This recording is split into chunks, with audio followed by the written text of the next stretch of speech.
This is Pastor Scott Conway at QX Church with Think on These Things, lesson number 4. We're talking about whatsoever things are just. Think on these things. Philippians chapter 4, verse 8. Finally, brethren, whatsoever things are true, whatsoever things are honest, whatsoever things are just, whatsoever things are pure, whatsoever things are lovely, whatsoever things are of good report, if there be any virtue, and if there be any praise, think on these things. Whatsoever things are just, the chaos, righteous, just, right, observing divine laws, upright, virtuous, passing just judgment, innocent, faultless, guiltless, all wrapped up in this word, dikaios, D-I-K-A-I-O-S, that we translate as just, whatsoever things are just. Well, let's take a quick look at some of this. Whatsoever things are just, righteousness, and right can all be summed up in the concept of honor. Do the right thing. So when you're thinking on the things that are just, you're thinking of people who have done the right thing. You're thinking of what the right thing is. You're thinking of how you do the right thing. You're thinking through the consequences of the right thing versus the wrong thing. And sometimes when you're dealing with competing interests, which one is the right thing? As we ponder whatsoever things are just, we are pondering when the right thing happens, when you have the right outcome. We're pondering when someone does the right thing about something. We're thinking about people living righteously, thinking about people who are living a moral life, an upright life. We're thinking about being upright, being virtuous, and what virtues there might be. And we'll dive into virtue more when we get to the concept of if there be any praise, if there be any virtue. But these things also feed into this concept of justice. Do the right thing.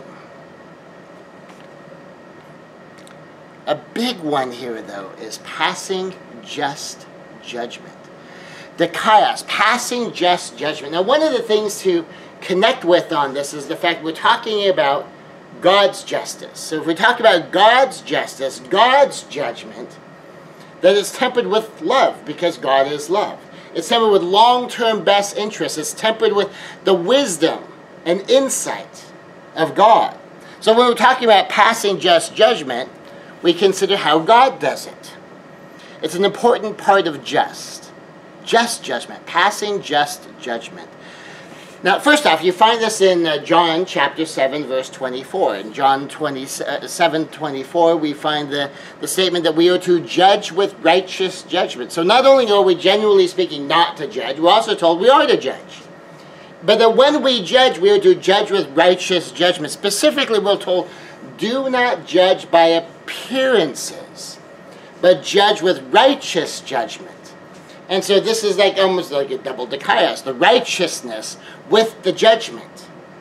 And so as we approach things, when we talk about someone having good judgment, talking about someone being discerning, we're talking about someone who comes into a situation with wisdom, someone who comes into a situation with insight, someone who comes into a situation with understanding, someone who comes into a situation and they're really fair about it. In Matthew 7, we're told that the standard we use will be used against us. Now, this whole subject of judgment is a whole series all by itself. So we're, of course, not going to be able to fully explore this concept in one part of one message. That we do have entire sermon sets that deal with this concept. And it's important to understand it. But there are a few basics.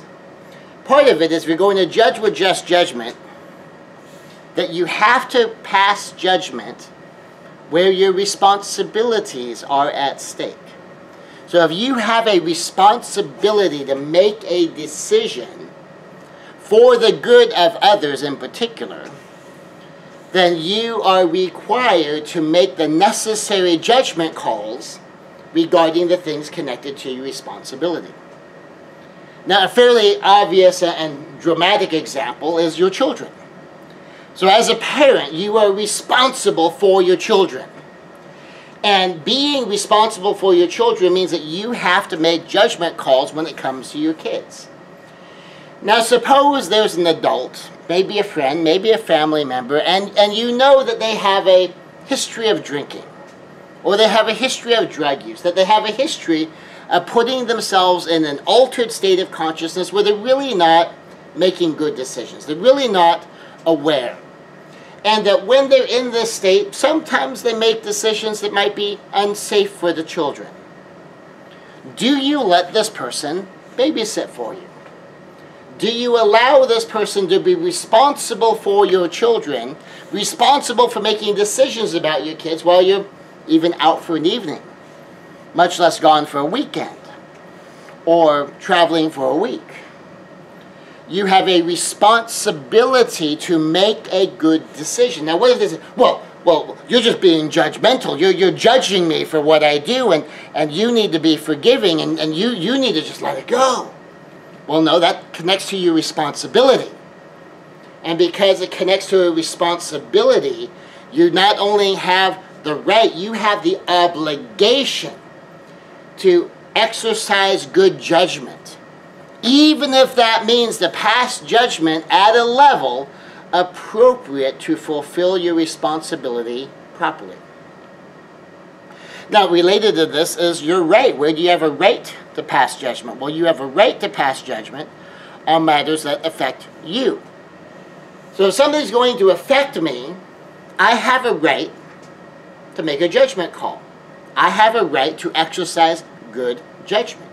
I have a right to judge justly. Now, for instance, if somebody is particularly negative, and maybe I can take them in small doses. I can handle them for, a lunch, a party, an afternoon. But this is going to be a weekend trip, and, I really can't handle this for a whole weekend. I can't take off on a Friday night with this friend and listen to all the things that they have to say for an entire weekend. Now, am I being judgmental? Well, I'm judging them in the sense that this is going to affect me. And because this is going to affect me, I have a right to exercise judgment, good judgment, as to whether or not I want this in my life. And in particular, with me the whole weekend. Now, in all of this judgment, and remember, exploring this in any meaningful detail can literally be a whole series unto itself. The idea here is basically you apply the standards toward others that you would expect others to apply toward you. You apply the standard toward others that you would want others to apply toward you. Basic golden rule here. All principles must be consistently applied. And so other people would have an equal right to decide if they want something with them all weekend, if they want something in their life. Now, here's part of the deal here.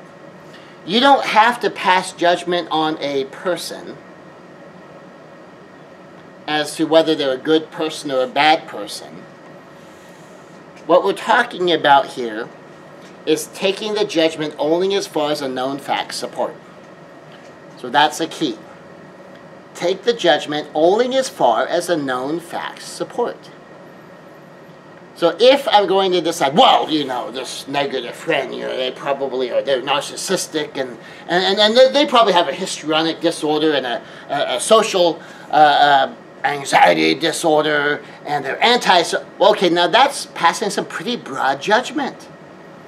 Now, if instead I limit the judgment to the facts on hand, this is going to be a weekend off. This is a mini vacation. I want to enjoy myself for my mini vacation. Now, I may not know why my friend is so negative. He might not realize he's as negative as it feels like it is to me. It might be that I'm particularly sensitive to certain things. I mean, some people are particularly sensitive to sexism and racism and people who have various behaviors toward religious groups and such and whatnot, and other people are oblivious to the fact that they do it. And so to someone else, they might think, well, I'm not being negative, I'm just being realistic. Oh, you're getting like too politically correct. And that might be their attitude. And they might really seriously see nothing wrong with what they're doing. But it doesn't matter. I get to decide if I want certain behavior in my life. Now, if on some things, like someone's behaved badly with children in the past, and maybe it was years ago, but this is my child. I am responsible for this child. And yes, that might have been a long time ago, but even if it was a long time ago, I already know that this is a line you have crossed before. And that I need to make my decision with that understanding that this is a line that has been crossed before. This is not a line that has never been crossed. This is a line that has been crossed. And because this is a line that has been crossed, I am not willing to allow someone to watch my children who has crossed a line with children that could put my children in potential danger if that line were crossed again. That I would believe that's unwise. Now, what if it was some minor incidental thing, like, someone was drunk and they made some stupid decisions, and then, your little kid wandered off and they were too drunk to even know the kid left, and when they realized the kid was gone, they had no idea how long the child was gone, and they were too drunk to go look for the kid and went stumbling around the neighborhood with no idea what they were doing. And that was years ago. And now the kid's old enough to take care of themselves, and it's just to kind of have an adult around.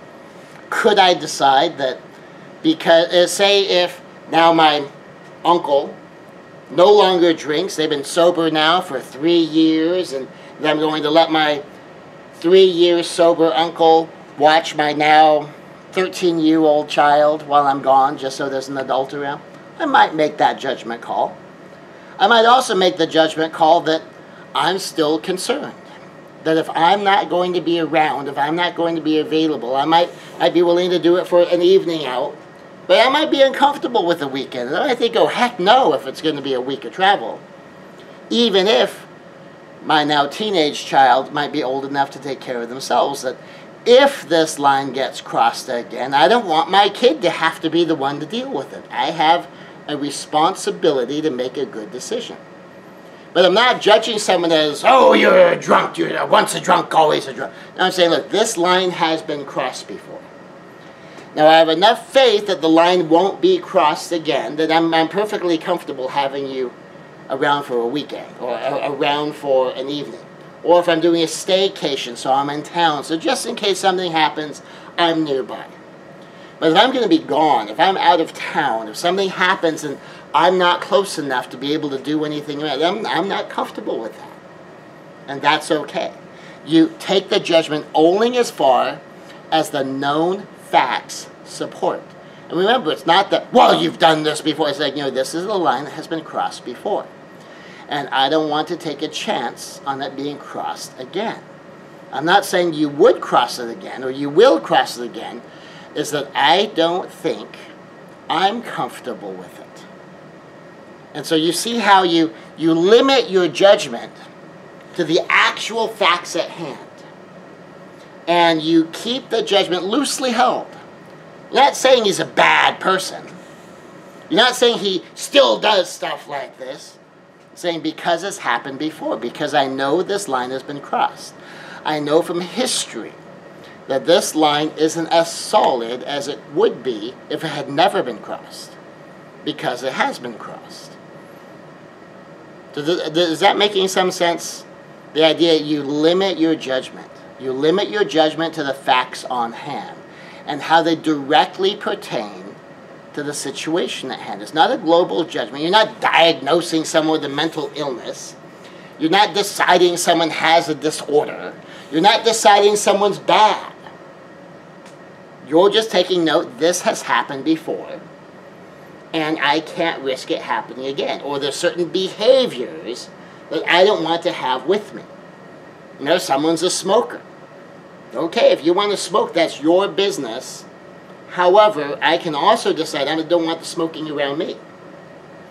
And while you're welcome to smoke in your own home, you're not welcome to smoke in mine. And if you are more devoted to the smoking than you are to the visit, then I guess you can't visit. I'm not judging you for being a smoker. I'm just saying this is something I choose to not have around me. And that you have a right to make decisions like that. And that when you begin to see it like that, you begin to understand like that, then you consider whatsoever things are just, whatsoever things are passing just judgment, whatsoever things are limiting judgment to the facts at hand, and how those facts connect to the moment, connect to the decision, connect to using good judgment, connect to using common sense, connect to being adequately careful to fulfill your responsibilities in a wise, mature way. Now, also part of dikaios, we have guiltless, faultless, innocent.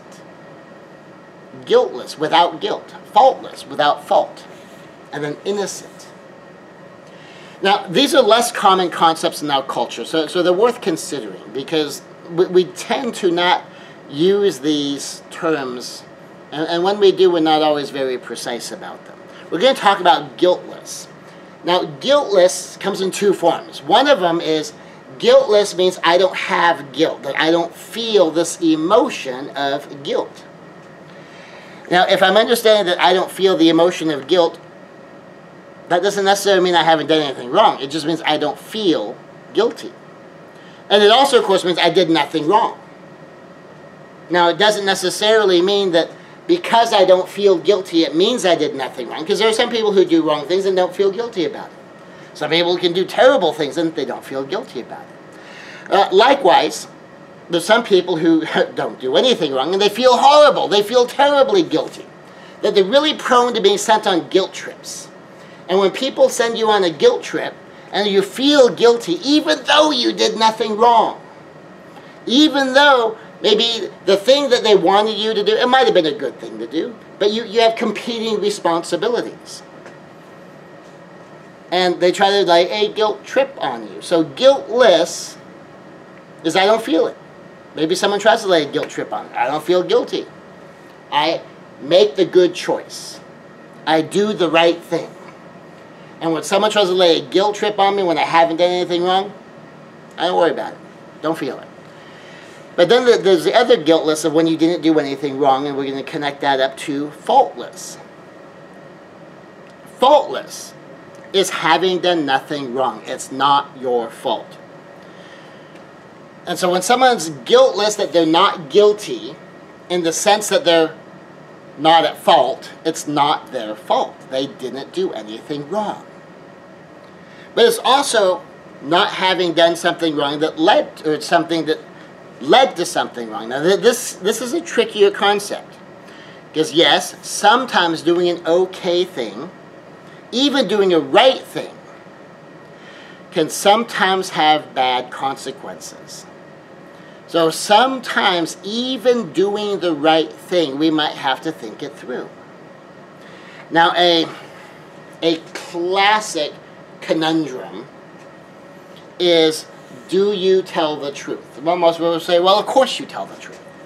But the scenario sometimes offered, and you know, we're probably a bit far removed from World War II for people to really be able to connect with this in a realistic way. So it's much more of a hypothetical for us. But as a hypothetical, consider for a moment it's World War II.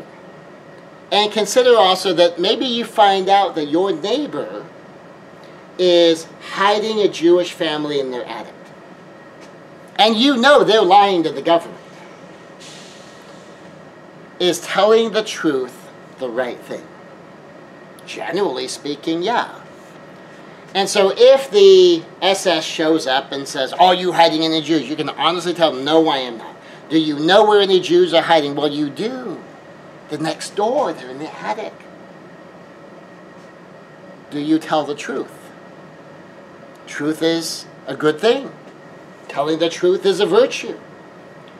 In that particular case, telling the truth could lead to people dying. And you go, huh, now what do you do? Well, fortunately, in that particular situation, there is a precedent. Rahab the harlot from Jericho, who flat out lied to her government about the Jewish spies she was hiding on her roof, and then gave them help to get out of the city, and was spared for it. But what if something's not that cleanly on point? What if it's not something as obvious as, well, do you lie or let people die? Because sometimes in life we have these kind of fuzzy things. And sometimes there's a couple of potentially right answers. And so part of being faultless is not only did you do the right thing, did you think it through? Because sometimes the thing that there's nothing wrong with what you did, but the consequences of what you did might lead down this domino path to a really bad place. So sometimes there's a judgment call in there. Now, innocent is often thought of as not guilty, like, innocent in a court of law. Or, not at fault, you're not being held liable, or even just not a bad guy. When you're talking about innocent bystanders, we mean that they weren't the bad guy. The bad guy was over there, these people were the innocent bystanders. Or the not involved. When we talk about people attacking civilians, attacking innocent civilians, they weren't involved. It's not their fight. But more precisely here, the kind of innocence we're talking about is having not been exposed to something. It's what we think about when we talk about preserving the innocence of a child. There are things that a child shouldn't have to deal with. There are things a child shouldn't have to experience. Things that maybe should wait until the child's older, so it's more age appropriate. Or it maybe should never happen at all. I mean, sometimes troops engage in warfare. Part of their goal is to keep the warfare away from the civilians. That I am a warrior. I will stand on the line. I will face the violence. I will be the violent person to stop the violent bad guys so they don't get to you. So you don't have to fight. So you can be innocent of bloodshed. You can be innocent of battle. That you can be preserved from having to engage in these very hard things. So whatsoever things are guiltless. Whatsoever things are faultless. Whatsoever things are innocent. Think on these things. What innocence to preserve. And this innocence can sometimes be something not as dramatic as warfare.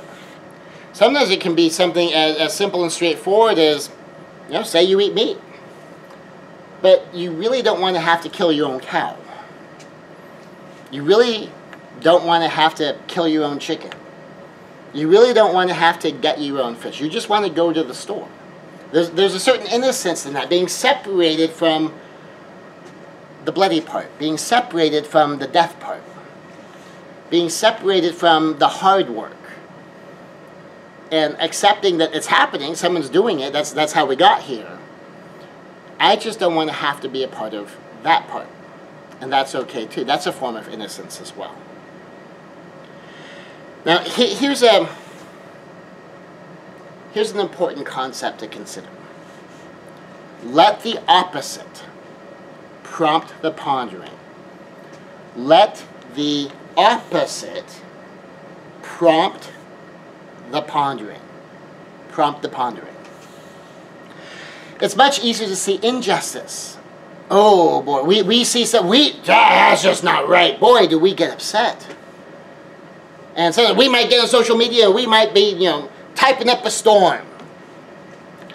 It's easy to see injustice. It's easy to see something done wrong. It's easy to see that, well, that shouldn't have happened. And often people observe or experience injustice. We get upset. And we should get upset. When we're faced with genuine injustice, we're not supposed to go, oh, well, good stuff. No, we're supposed to not like it. And we might demand that it ought to stop. Now, for most people, That's where it stops. That's where the thinking stops. We just get an initial outrage, and that's as far as we go with it. That shouldn't happen. But it's powerful to keep thinking. It's powerful to let it be a beginning rather than the totality of our response. So rather than stop with the negative, figure out the positive. So if we're going to think on whatsoever things are just, what would justice look like? How would we do that? Would there be any problems if we did it that way? How did we get here? If this is unjust, and if this is the solution to this injustice, if this is what we believe is correct, what are the implications? The all principles must be consistently applied implications of that being the answer. And if there are any problems, how might we mitigate those problems? How might we lessen the cost of those problems? Basically, go to whatsoever is just, think on these things from an initial injustice prompt. Now, very often, people get very simplistic in their thinking. And they go, well, that just shouldn't be allowed. And I go, well, what if it's not allowed? What's the alternative? So right now, at this particular moment, there's a battle over a pipeline. And there's various issues involved. One is, some people are saying this is our land, based upon an old treaty. But what, as the lawyer, I haven't been able to find out is it actually still their land? They lay claim to the land, but laying claim to the land is different than it legally being their land. And there is a difference there. Now, they're trying to enforce rights under a treaty signed in the 1800s, but is that still considered valid today? The answer is, I don't know. I can't find any information on that one way or the other. They're saying that, this pipeline is going to destroy drinking water. Well, I've been trying to find information on that too. I can't find the information. That we have thousands and thousands and thousands of miles on pipeline after pipeline after pipeline after pipeline. We've got incidents happening practically every day. I mean, hundreds of them. But what constitutes an incident? It can go all the way up to, gallons and gallons and gallons of gas or oil leaking into our water source. But I don't know how small it can be, too. I don't know if it's just, some sensor indicates a potential problem, and they check it out and nothing happened. I don't know. I haven't been able to find that out either. Basically, what's going on is I don't have the information I need to pass just judgment. I see a lot of fact gaps. I say, okay, I see what the claim is.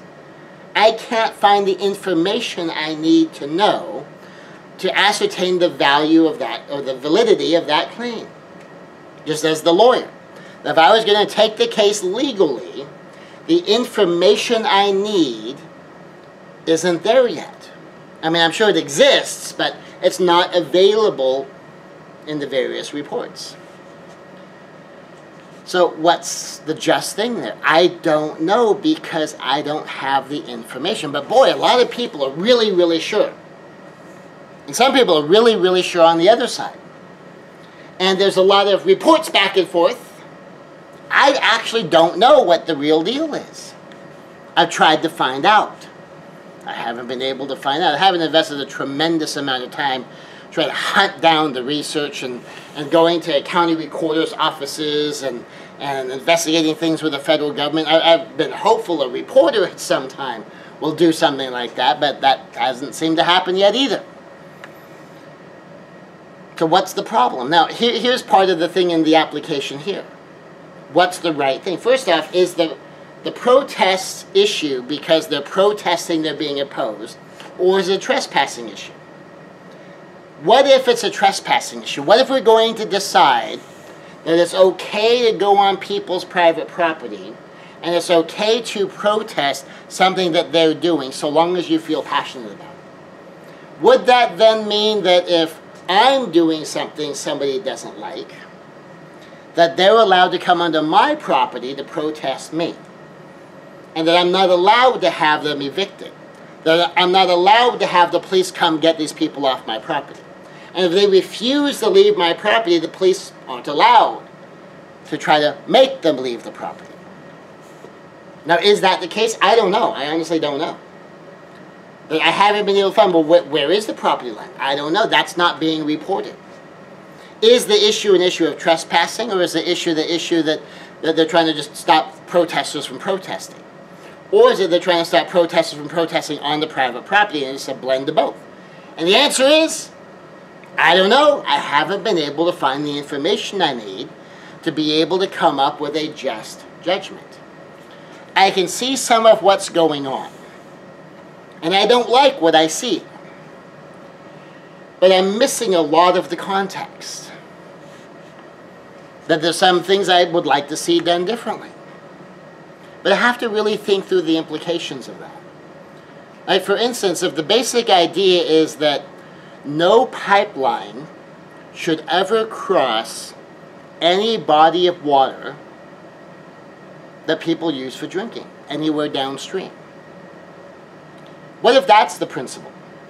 Then does that also mean we shut down every existing pipeline that passes over any source of drinking water? How many pipelines would that be? I don't know. I know we have a lot of pipelines, but I don't know. But if we decide that that's the principle, what are the implications of that being the principle? Now, what if the principle is going to be, well, the existing ones can stay, but no more? That could be a principle. Might that be a reasonable application of the principle? It might be. Might be a mandatory retrofit. Now, if water is really the issue, if we can develop a way to protect the water, if there's a way to do like a double-walled pipe with automatic shutoffs and whatnot anywhere near the water, would that be a possibility? Maybe, maybe not. I don't know. If water is really the issue and we can solve the water problem, then would that be okay? Now, for the actual protesters, I don't know. If the issue is the sacred lands, well, let's define what you mean by sacred lands. And this gets to be it's a Native American problem. That a lot of the Native American tribes, and you know, I'm sure my historical tribe probably does this just as much as anybody else, so it's not like I'm blaming somebody. Some of them will use phrases like, all land is sacred. Okay, well, we're not going to not do something on any land anywhere. So we need to know, well, what do you mean? Is this like sacred like it's a church? It can be moved? Or are you talking about sacred as in this like a historical thing that's connected to specifically this place? And how big are we talking? So when we talk about like, you know, burial grounds, when you talk about the Western concept of burial grounds, we usually think of a cemetery, a particular reasonably small zone. But sometimes when you're dealing with some tribes, and I don't know the traditions of all tribes, but you know, some tribes, their sacred burial grounds is a pretty significantly sized zone. And so if someone says, well, you know, that's our sacred burial grounds, and let's say it's about the size of a shopping center. That's easy enough to go around. But what if someone says, well, that's our sacred burial grounds, but it's the size of Escondido, Spring Valley, La Mesa. You know, it's the size of a small city. Do we dodge whole cities? And we don't know. That information hasn't been made available. You know, are the pipeline builders being, you know, insensitive to archaeology and just plowing on through? I've heard reports that they're doing that. I've also heard reports that they have already adjusted over 100 times. One report said over 400 times when they ran across something of potential archaeological significance, and that they rerouted to go around it. Is that true? I don't know. But when you're looking at injustice, when you're trying to think it through, how far do we go? Is that going to be the rule? Do we apply it retroactively? What do we exactly mean by it? And right now there's so many fact gaps. And a lot of it has to do with the media just not showing up. And so there really don't seem to be any investigative reporters investigating. And so we still have fact gaps. I don't know if we're ever going to get them filled or how this is ultimately going to be resolved. But that's just an example of thinking through something, of recognizing what we do know, what we don't know, wanting to pass just judgment and looking at injustice, and I believe there's some injustice going on here, and considering what would be just. What would be just? And it might be easy to say, well, the just thing is we just need to stop this pipeline. Okay, why? Well, no pipelines. Does that mean we shut down all of the existing pipelines? It's like, well, how many do we have? Well, thousands. Some of them are short, some of them are long. Do we shut them all down? And, we need to think these things through. And so that's part of whatsoever things are just. Whatsoever things are the right thing. If that is the right thing, what's the implications of that being the right thing? What's the implications of that being our new policy? And then, of course, what's the alternative? I mean, suppose we shut down a pipeline and we move oil by train. Is that safer? We move oil by truck. Is that safer? Environmentally, is that safer? Or are we making the problem better or are we making the problem worse? These are the kinds of things that you think about, prompted by the injustice, or at least the perceived injustice. I mean, I don't know necessarily if someone who is listening to this or watching this video or is here right now sees the same injustice that a lot of people are seeing. And depending upon what eventually comes out, I mean, I don't know what will come out. I know where a whole bunch of fact gaps are. I don't know the information there. So if you're listening to this or you're watching this a year from now, 5 years from now, and now all the information's out, now the policy's been decided, some of this might seem kind of quaint. But right here, right now, there's all this stuff we just don't know. Not related to just is fair. Whatsoever things are fair. Think fair versus unfair. Unfairness is related to injustice. I mean, we tend to bristle against unfairness. I mean, even from the time we're kids, we go, that's not fair! But as we're just, think on fair. Even if you're prompted by what seems unfair, think on fair. We can use our reaction to unfair as a prompt to really think all the way through what would be fair. I mean, for one thing, same is not always fair, or equal is not always fair. I mean, so say, for instance, if there's food.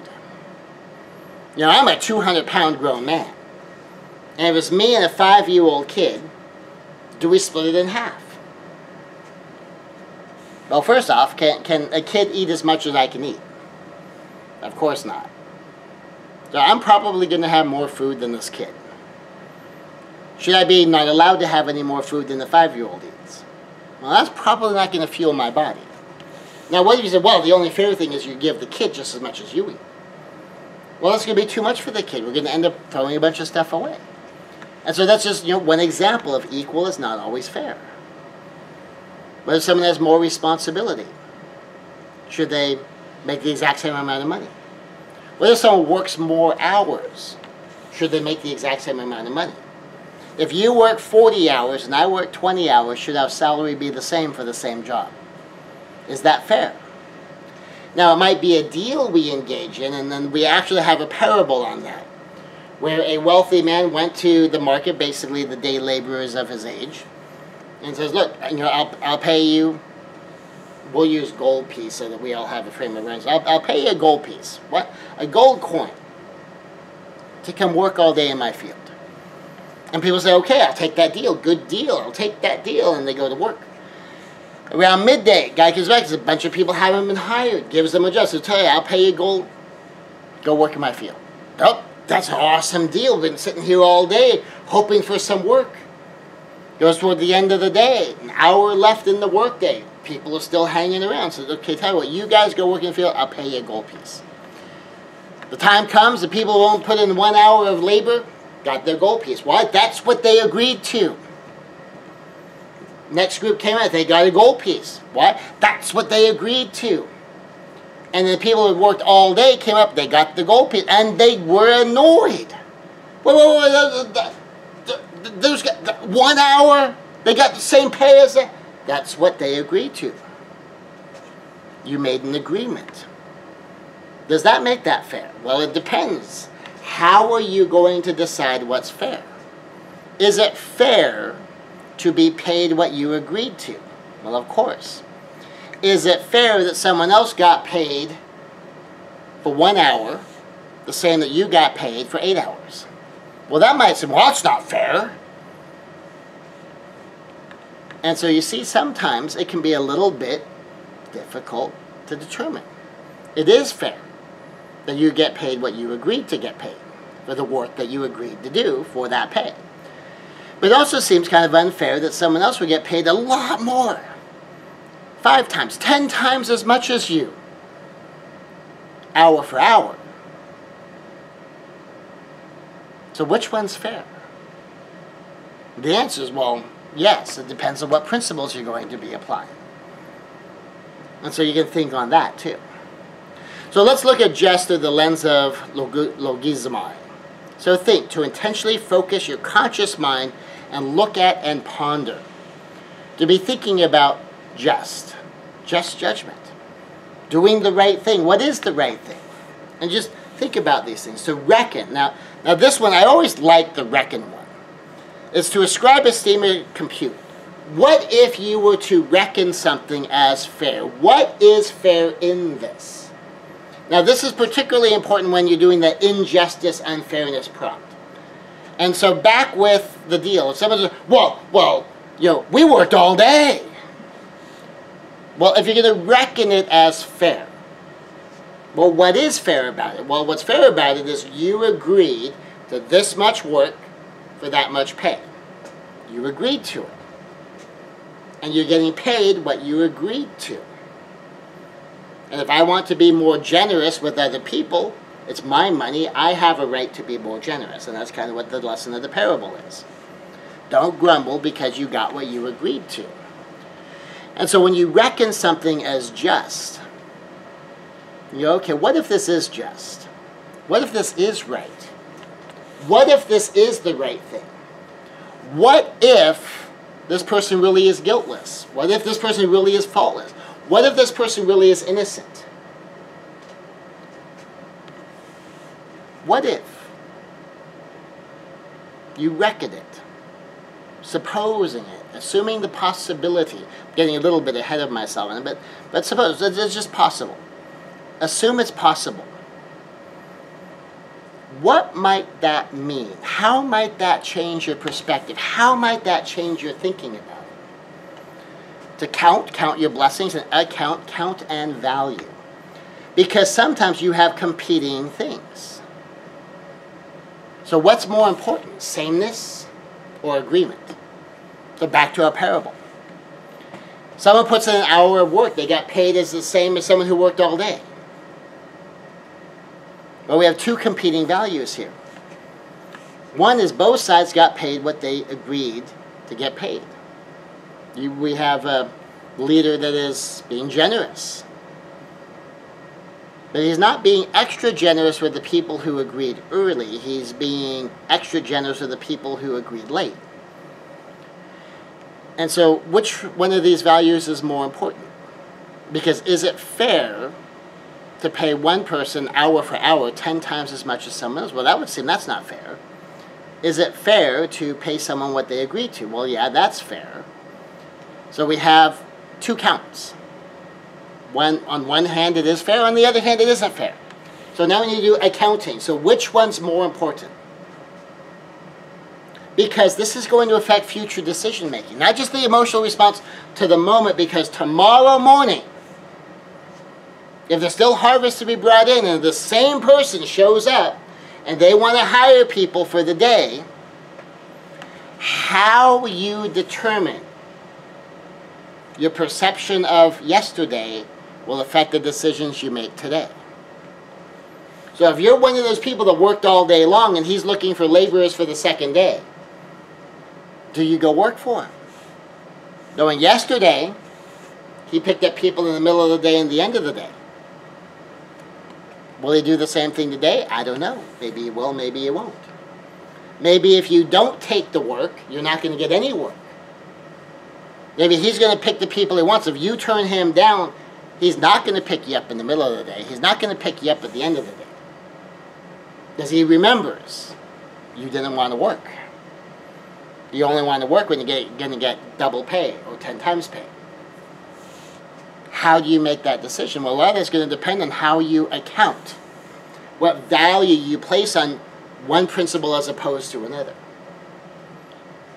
Because in the story, clearly at the middle of the day, there was people who weren't working yet. At the end of the day, obviously there were people who still weren't working yet. Did he take all of them? Was there nobody left at the end of the day? We don't know. The story doesn't tell us. There still might have been a bunch of people that didn't get any work. He might have had 10 extra gold coins and decided, well, I'll take 10 more people. Sorry about the rest of you. To suppose, to reason, to use logic. And this has to do with defining what do we mean by just? What do we think is right and why? Especially when you have competing rights. Sometimes you get stuck in competing wrongs. Sometimes you get stuck in you just don't know. And this gets to be a problem sometimes. When you start to really logic your way through some things. Talk about this for bullying in particular. So suppose my kid gets bullied. Or at least from the story my child tells me, my kid has been bullied. And that my child wasn't a participant, it wasn't a mutual thing. My child was the target. And we go report it to the principal of the school. Well, now think about it from the perspective of the principal of the school. What do you do on the word of a child? Do you expel another child? Do you have another child arrested? What do you do? How do you handle it? What if there were no witnesses? You call in the other child, and the other child just denies it. The other child says, no, that kid was bullying me. I just ignored it. I've got homework to do. Now what? Well, what would be the just thing? In an ideal world, we'd all know exactly what happened, and we deal with what actually happened. Well, what if you don't know? Logically, what do you do? I mean, really all you can do is you take the reports, and you let the adults know to keep an eye out for these things. Because, I mean, how much can you really do? And you think it through. You reason it through. You consider what someone can do and what someone can't do. Number, assign numbers, total, compute to determine by calculation, calculate, count over. And so when you're looking at these things, sometimes you have points on both sides. Sometimes you'll just count the points. Sometimes you'll calculate the value of the points. You'll calculate, like when I'm trying to figure out, okay, what's some relevant information I'm missing? I'm computing some stuff, saying, okay, well, if this is true, then that. If that's true, then this. And I don't know. I can see if it's one bit of information that goes in a different way. I can logic that through. I can compute that. Deliberate, carefully weighed, studied, intentional. Now, this is huge when you get to judgment. Just judgment. You have to weigh it carefully. You have to study. You have to be very intentional about it. It's very easy, especially when you're prompted by injustice and unfairness, to not deliberate, to pause, and to weigh it more carefully, to really think it through. All principles must be consistently applied. What's the implications of one thing as opposed to another? And really think about it. Really deliberate it. To consider, to think carefully about, to reflect on. To make allowance for. What if this is okay? What if it's only okay on balance? What might be the balance? Might reasonable minds differ on something? I do this with theology all the time. But this is part of how we arrived at our core concept of we have a point, they may also have a point. The Bible is the Word of God. Our interpretation of the Bible is not the Word of God.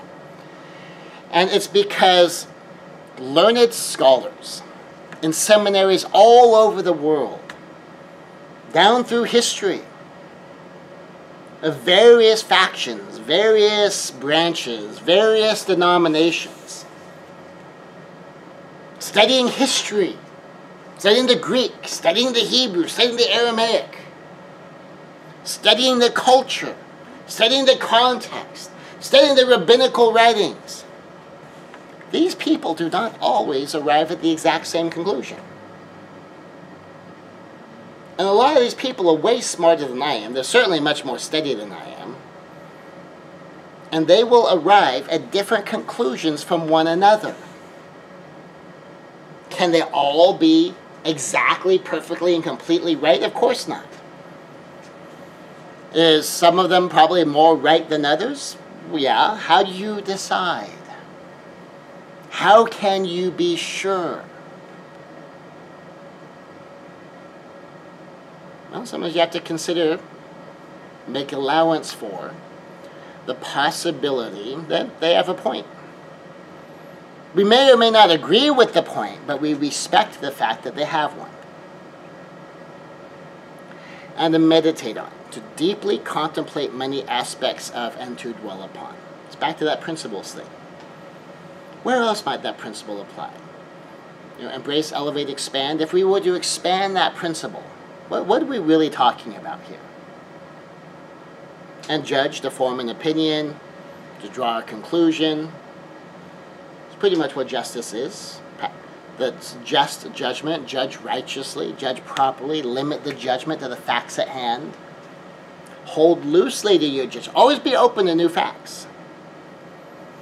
To determine. Now, it comes to things like this. This can be huge. I mean, this is part of what I've tried to do. To investigate and decide. To investigate. I tried to investigate. Found the information I need for me to draw an independent conclusion. Doesn't seem to be readily available. So to investigate and decide, well, I've decided that I don't have the information I need to make a determination. So I have determined I can't make a determination. To settle, to cause, to affect something, I've looked. And then to decide. To decide is a cut-off of the options. To conclude, to choose. And deciding to not decide is a decision. So say in that particular issue, I've decided to not decide. I've decided that I don't have the information I need to decide. Now, I'm not in a place where this is a decision I have to make. If it was a decision I have to make, I would need this information. But it's not. It's an opinion on an issue going on right now. So I don't need to invest the time, the energy, the money, the resources, the people into finding out the concrete information. I don't need to send a team out there to go scouring through public records and to hunt down the data points and to go talk to both sides. I don't need to do that because I don't have to make any decisions about it. There are some people who do need to make decisions about it, and I think they might benefit from doing stuff like that. I don't happen to be one of them. But what about where I do have to make a decision? When there's a right thing and a wrong thing? What if there's two right things? I have to decide between them. I have a choice I need to make. I have to decide. And once you decide, you have to decide. You go with your decision. And when you're deciding upon what is just, what's right, what's guiltless, what's faultless, what's innocent, what's fair, sometimes it's your call. And you just have to decide that when you are responsible for the decision, you have to decide. And will everyone agree? Well, as we've already covered in this, no. But if a decision has to be made, a decision has to be made. And if it's your call, you have to make the call. And so as we ponder whatsoever things are just, whatsoever things are dikaios, whatsoever things are righteous, think on these things. Whatsoever things are just, whatsoever things are right, think on these things. Whatsoever things observe divine laws. We didn't talk much about observe divine laws. It's the moral law, but it's also the law of nature. Nature's God. How did God make things? What's the cause and effect implications in the universe? Think on these things. Whatever is upright, think on these things. Whatever is virtuous, think on these things. Whatever is passing just judgment, judging righteously, judging responsibly, think on these things. Whatsoever things are innocent, think on these things. Whatsoever things are faultless, whatsoever things are guiltless, whatsoever things are fair and right, think on these things. So far in this series, we've talked about what think on these things mean, and we toss each one of these terms through the entire matrix, and we take a glance at the entire matrix and consider it there. We've talked about whatsoever things are true, whatsoever things are honest, whatsoever things are just. Still coming up in this series, we have whatsoever things are pure, whatsoever things are lovely, whatsoever things are of good report. If there be any virtue, and if there be any praise, as we continue to work our way through think on these things. Continue to reflect on Philippians 4:8. Finally, brethren, whatsoever things are true, whatsoever things are honest, whatsoever things are just, whatsoever things are pure, whatsoever things are lovely, whatsoever things are of good report, whatsoever, or if there be any virtue, and if there be any praise, to think on these things.